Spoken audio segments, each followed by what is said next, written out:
Hello to everyone around the world who's watching now. I am Gabriele Roloff, Master of Tapi Tapi. I'm very happy to also have Master Astrid Zimdahl here.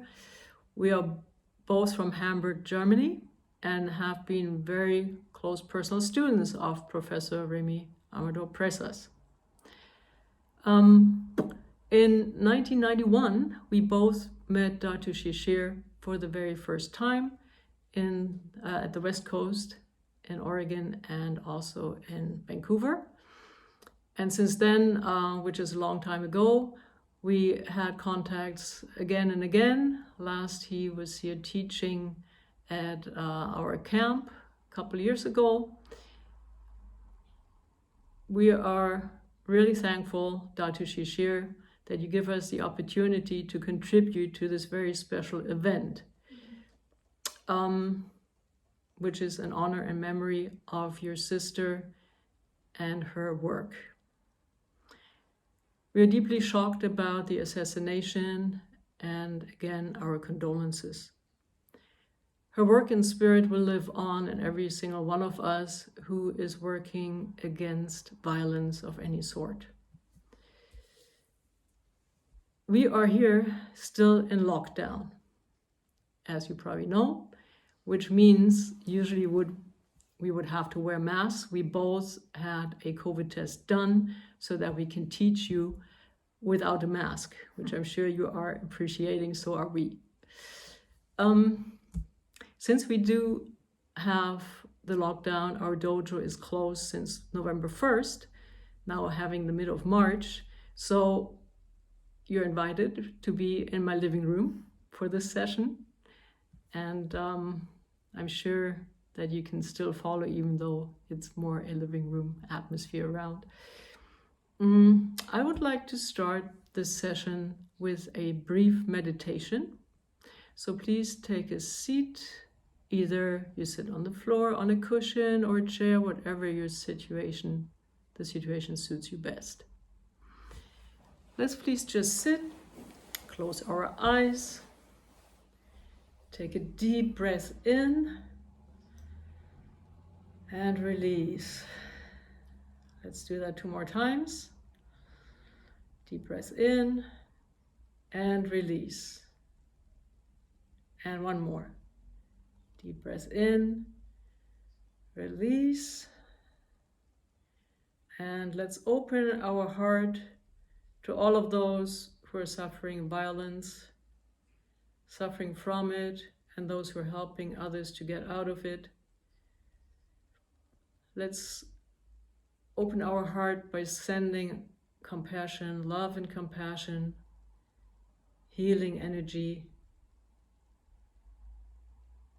And let's include all of those into our session as well, just in spirit.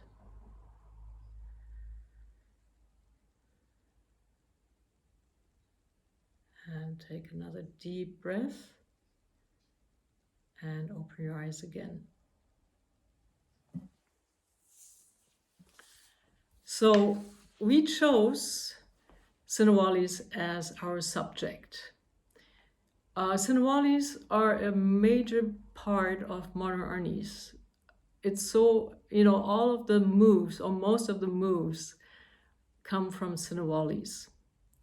And it is a self-defense system, modern Arnis is, and so the applications of the Sinawalis, the sticks, are exactly what we're going to cover today and what is so special.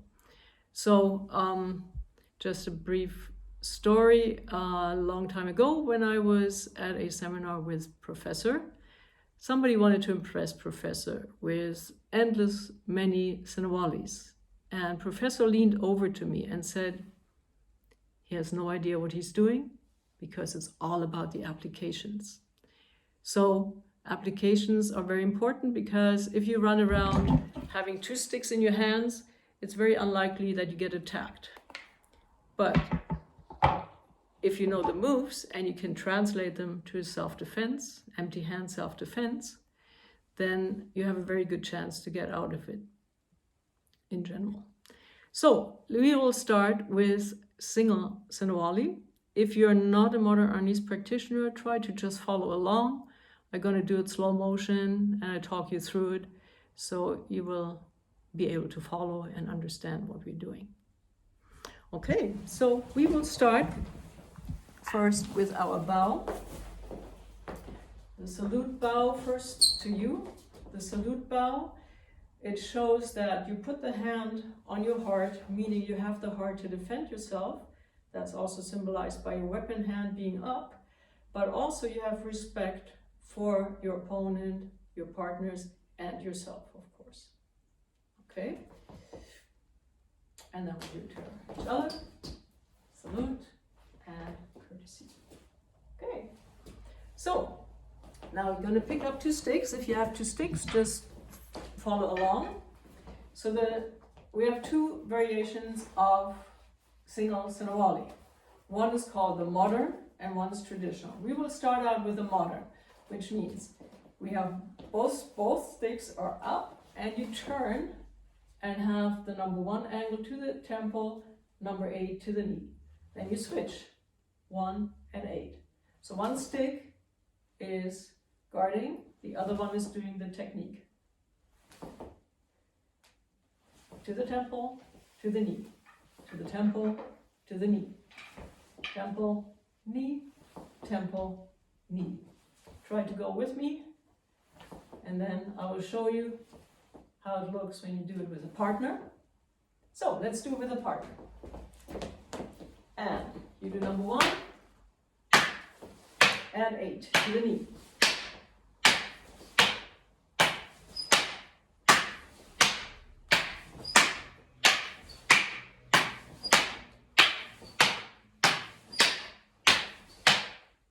Good. So again, your turn. High, low, high, low. Temple, knee, temple, knee. Number 1 angle, number 8 angle, 1 and 8. So now, if we translate that move to self-defense, let's start against a punch. If a punch comes in, you want to shift. You want to move your body out of the way. As Professor always said, don't be there where the attack will hit you. So I'm here. Remember, you had your sticks up. You can be on the inside as well, but you have this hand up in case that one wants to do something. So again, outside always is a little safer, but sometimes you don't have the chance to choose which direction you want to go. So again, you shift out of the way. Again, one more, shift out of the way. So that would be the move against the punch. So it's just the basic shifting to the side, parrying, don't push your hand out too far, just as much as you need to protect yourself. Okay, so now if the kick comes, a front kick let's say, you do the lower move. You're on the back side of your opponent, which is always a safe place to be. So one more, you do the lower part, you're here. You can also do that not against a front but also a side kick. I will do a side kick to you. So if I do a side kick with my right leg, you will do like single Sinawali, the low part. So this hand is going here, right? So you can do it against a front kick or against a side kick. So that would be the modern single Sinawali move. So now the next one is the traditional single Sinawali. So now you don't have the sticks up like that, but you have them, one is chambering. You have a chamber, you do a number 1 strike. Now, one is pulling, one is striking. The one pulling up goes up, the other one goes to the knee. The targets are the same. You go temple, knee, temple, knee. That stays the same. It's just that one stick is chambering and you almost pull it out as if you have a sword. You keep it here. That's right. If you haven't done this before, it might feel a little awkward. Takes a bit of coordination work. If you know how to do that, you can of course speed it up and do it faster and faster and faster and faster. I will do that with Master Astrid, so you see how it looks when you have a partner doing it. So.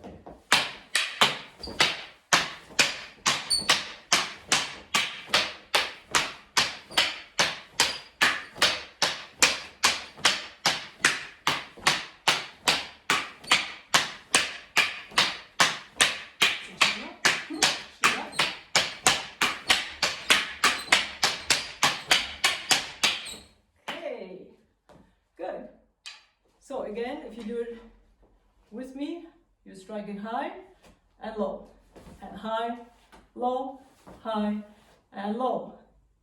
So now you probably wonder, what do you do for self-defense? So the self-defense move, since you have this move in there, right? You come up and have that pull. You probably know that move from años, from forms. It's usually in most of them. Somewhere to find, you can find it in several of them. So somebody grabs you. What do? The grab is the weakest, where the fingers are opening up. So you move it up a little bit. This is your number one Sinawali hand. So what do? I go here into the crook of the arm. See what happens? 1, 2. Nice targets. So let's do that again. You grab, you move it up, and this is like my number 8 strike. Yes, I could strike pressure points, but what I would like to do as well is push like a number 8 strike, because that opens up my follow-up targets. One more time. Turn it up. Go into the crook of the arm and do your number 8 strike, and you pull the other one back. You want your hand back, right? Okay. So I keep my hand open when I do that. Same. Because if I'm protecting myself, and now there's a punch coming as well, I grab and the punch is coming. I parry it over, cross the arms, and as you can see, she's really trapped. And that's a very good situation to be in, because both arms are trapped. I have one hand I can still work with. So the punch comes, move over, cross them, and as you can see, that's a very good situation. Now, if it's not because you know, like in forms, you have a fist here. And you probably wonder, I keep it open for that. What about the fist? So if she comes and pushes, right? I don't understand her being pushed. So what I do is also, I pivot a little bit. I pivot, and now let me show it from this side. So if the push comes here, I push my shoulder back. That also releases the contact with the little fingers, the little 2, which I'm grabbing. So now what I'm doing is, I do this move, like single Sinawali number 8, but now I have a fist because I'm going into the finger locks. And what does the other hand do? It would bend the elbow. Let's do it from the other side, so you can see it again. So the push comes. What you do is, you get out of the way, grab the fingers, and can you see that? They're really stretched and overbent, and that would be the break. Yeah? So it's that move, single Sinawali, traditional. Okay, now, if you have a single stick doing single Sinawali, you again have all 4 targets. You have the temple, the knee, the temple, and when you do that, you can also switch to get a little bit more momentum on that side and good body structure, and the knee. So you have temple, knee, temple, and knee. So if you look at the movement, you pull it back up, come back on the other side. So if you do that with a partner again, from here, you do high strike, low strike. Now you come back on the same side, strike high and low. High, low, high, low. High, low, pull it back up. After every low strike, you pull it back up on the same side and come with a high strike. Let's do it in slow motion again. So you strike low, same side high. You strike low, same side high. Low and high and low and high. So now for the self-defense. No stick. Oh, no, can't stop. So for the self-defense, if you imagine somebody is attacking you, grabbing crosshand. So I call it, especially to my kids group, so they remember better if I give names to moves. I say, I look into my hand, you look into my hand. The hand. I look into my hand, you look into my hand. And if you look at the Sinawali move, after the low one, you come back up, right? So it's basically like what you do with single Sinawali. If you grab down here, then you come back on the same side and have your strike number 2. That would be the translation for that.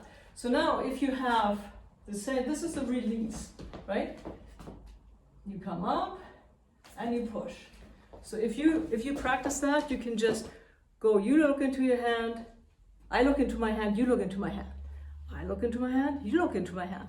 It's pretty simple, and self-defense should be simple, because when you're under stress in a self-defense situation, you shouldn't be thinking about very difficult things. So now, if you have the crosshand hold, you grab. So now you don't want to just release, you want to have control. What you do is you trap the hand on your forearm, do the same move. I look into my hand, oh, there it goes already, center lock. To the side, I trap the hand, look into my hand, see it bends the wrist, it bends the elbow, and that's the center lock, that's what I want. Good. So that's the joint lock manipulation. And now, if I do the same move, but now I just look into my hand and I strike and strike. That would be pressure point application. You know that Professor Presas did 18 years of seminars together with Professor George Dillman from the Rikukyo Kempo, who really got into rediscovering secrets about pressure point applications in katas. And he also did a lot more further research. And then you have Professor Wally J, who created the small circle jiu-jitsu, which is now the successor is his son, Leon J. So if we do think about that, in modern Arnis you have it all. You have the joint lock manipulation from small circle jiu-jitsu like this. You have the striking on pressure points. So you have it all in there. I just wanted to get that little bit of information so you understand the connection there as well. Okay, so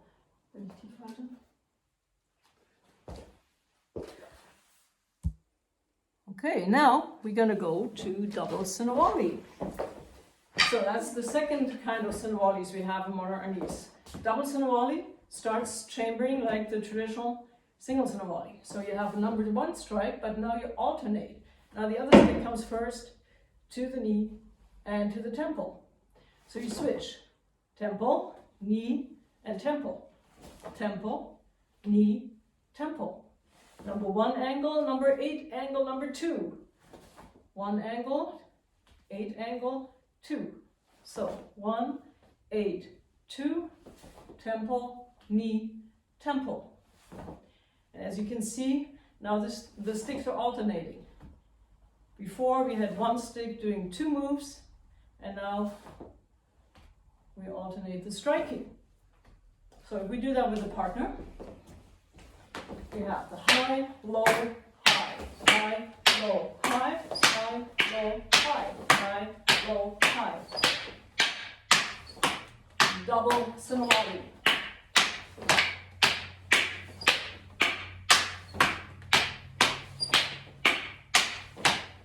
Okay, so one more time together.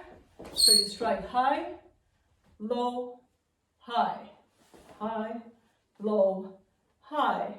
We do have a variation of double Sinawali, which is called redonda.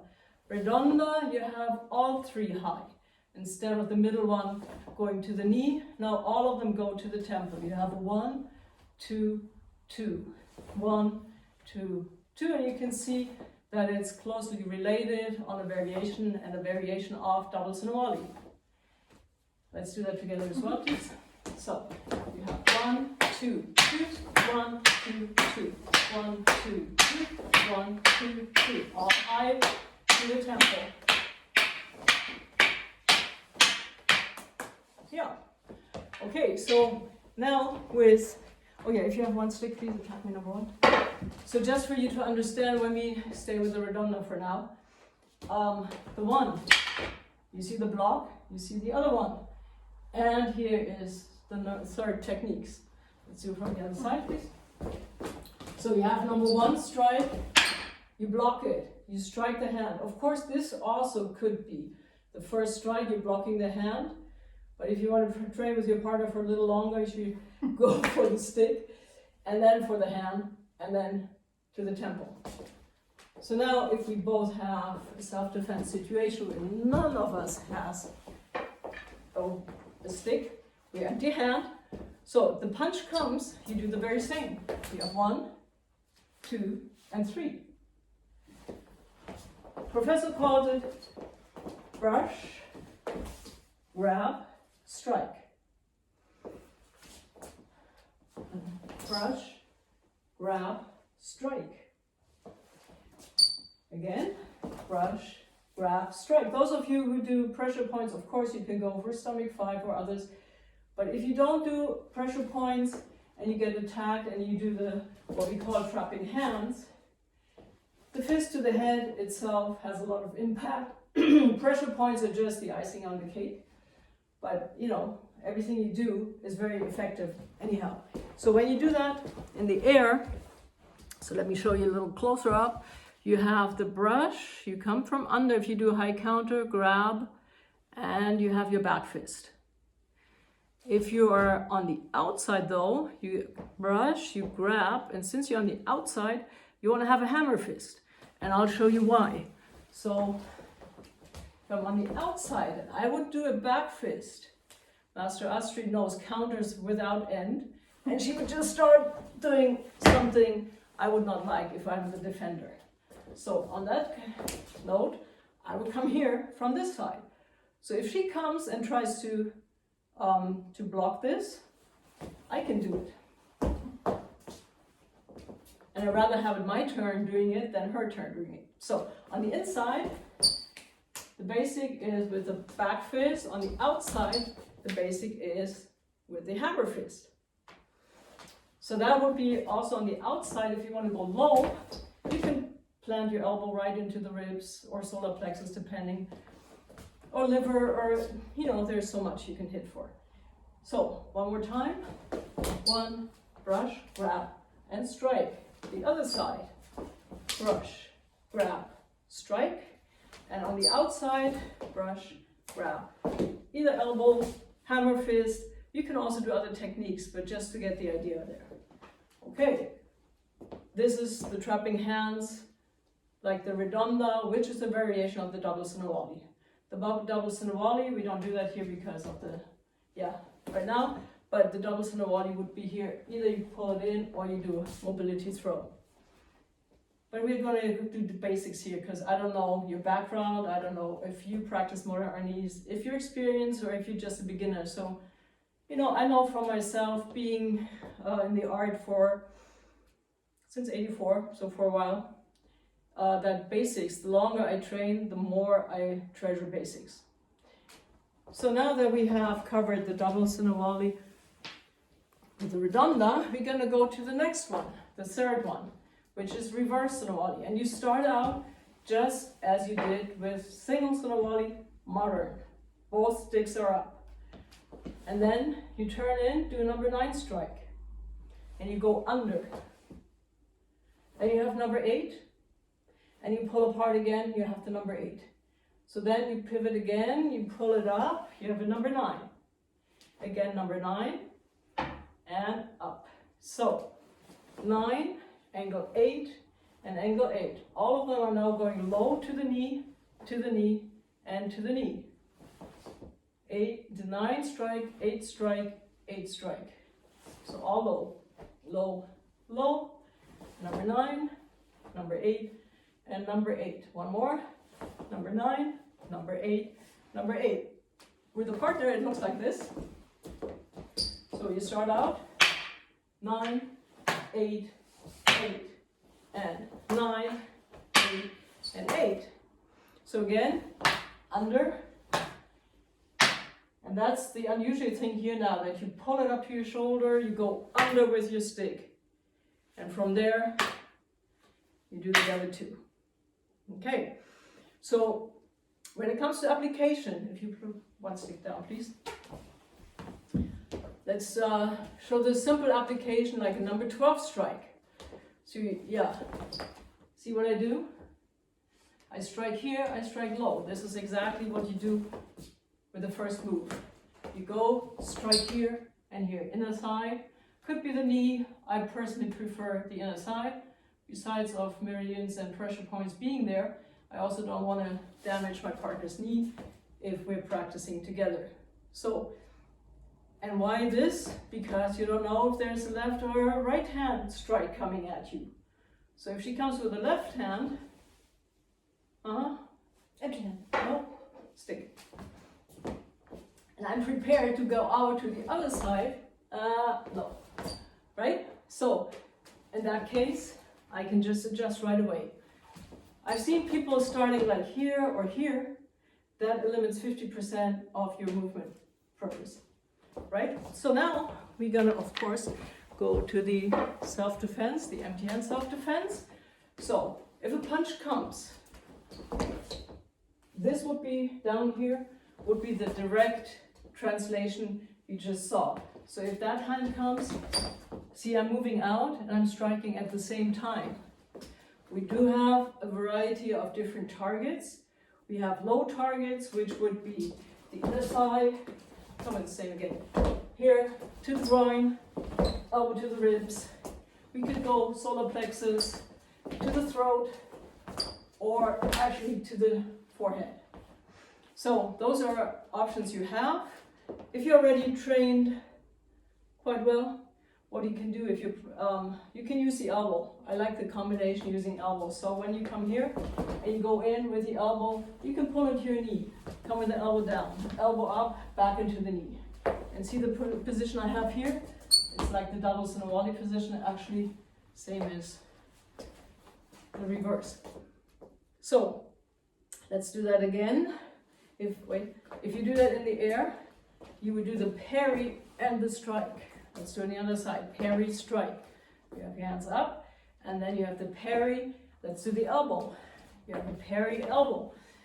With the parrying hand, if you have a punch coming at you, you want to be, let's do this one, I can show better. You want to be above the elbow. Very important, because you're stepping in close. And if you're not above the elbow, and you're close, the elbow will just go right into your face. Like that, right? So if I'm here, and I step, you see that? You don't want that. So you go above the elbow. Above the elbow, and you have whichever strike you have at the same time. So that is also a reason why professors said it's all you need. See, if we kind of recap this, single Sinawali, attack comes, one move, and now the kick comes. One move with one arm. The long parry is from the traditional, you have two moves with one arm. Two moves with one arm. You have the trapping hands. Now we alternate, one hand, other hand, first hand again. So 1, 2, and 3. So now with the reverse Sinawali, both hands act at the same time, right? So you basically have everything you need for self-defense. What else is there to do?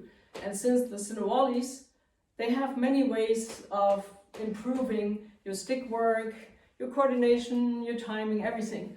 But basically the main thing about it is self-defense. And for that, you need to know applications. today the applications I was showing with Master Astrid together are basic.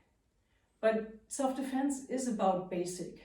You want to be not thinking. You want to be getting out of it. I look into my palm, you look into my palm. As simple as that. Or you just go there. And you go here. It's basic. But that's the beauty of it. It is profound and basic at the same time, and it's easy to apply. So let's get a little closer again, and you can sit down again. Yeah. Sorry, I was just switching to German because I'm teaching all the online classes bilingual, so I'm just back and forth already in my mind. Anyhow, you know, as this event we're at right now has a particular purpose, honoring Betty's life and work in memory of her. And you know, if somebody wants to assassinate you in cold blood, I don't think that anybody expects that and can protect against it. But if you are in a more regular everyday life self-defense situation, make sure you already start with scanning the surroundings, being aware of who's around you, where you are, and trust your intuition, trust your gut. Make sure that your reasoning is not taking over, saying, if you feel something not quite right, or you don't want to go with somebody, or you don't want to go a certain alley, or you feel like something not quite right, trust it. Make sure that you are not saying, oh, you know, I don't know why I feel that way, it doesn't really matter, I still do it. Don't. Just don't. And another thing about self-defense is practice, practice, practice. Because you want your body to act in an automatic mode, which means your muscle memory is working. There's no time to really think, oh, if I turn my hand this way, where is the other one? And I'm not at the right angle, too late. So practice, practice, practice. It's the key and the mother of learning. And also, you know, when you have a good teacher, look for one. I'm sure that you can find somebody who's been trained well enough to teach self-defense to you, which is really helpful. It makes you feel more confident. The more moment you feel more confident, you have a different way of presenting yourself. And a lot of people look for easy targets and easy victims. And then if you present yourself in a different way, most likely they look for somebody else. And if not, we shared some of the applications of the Sinawalis of modern Arnis, Professor Presas system. And I hope that you will take something from it and do this over and over again until it's really in your system. So let's just close our eyes for a moment, sit down, take a deep breath again, and release it. Let's do 2 more. Again, deep breath, breathe in and release it. And 1 more. Take a deep breath and release. So I would like to thank you, Datu Shishir, for giving us the opportunity to share some of our knowledge with everybody who is participating in this event and help you to honor your sister, her work, her life. Thank you for everybody from around the world who took the time to watch this and hopefully to practice at some point. Let's bow together.